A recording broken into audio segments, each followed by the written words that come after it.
अपने सब सुन रहल छी एपी प्रोडक्शन के प्रस्तुति।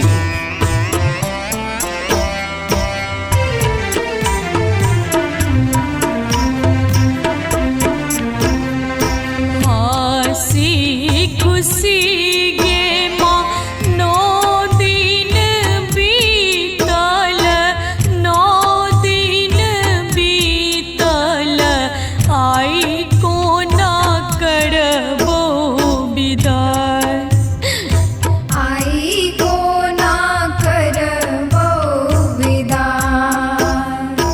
हसी खुशी गे माँ 9 दिन बीतल, 9 दिन बीतल, आई कोना करबो विदाई, आई कोना करबो विदाई।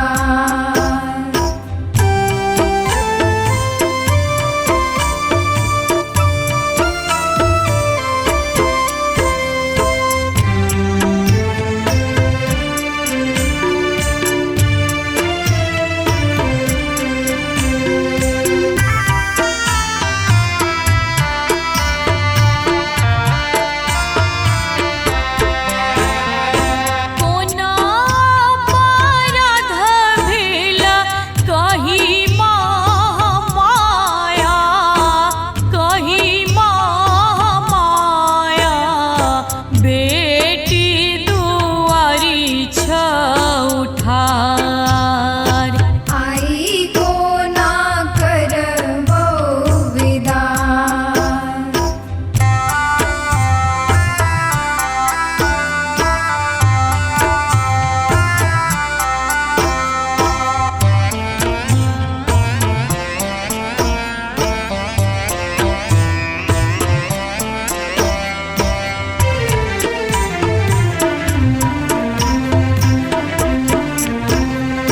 जगमग करै छल जे अंगना दलाना, अंगना दलाना, लगतै माँ सगरो अन्हार, आई कोना करबो विदाई।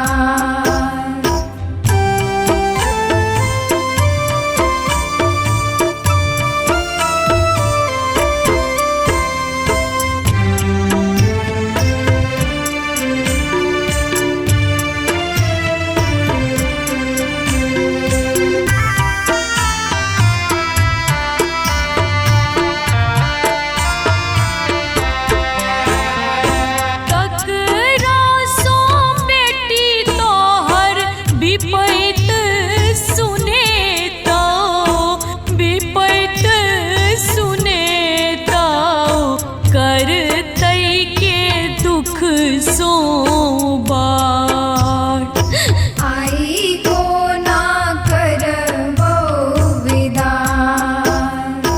हसी खुशी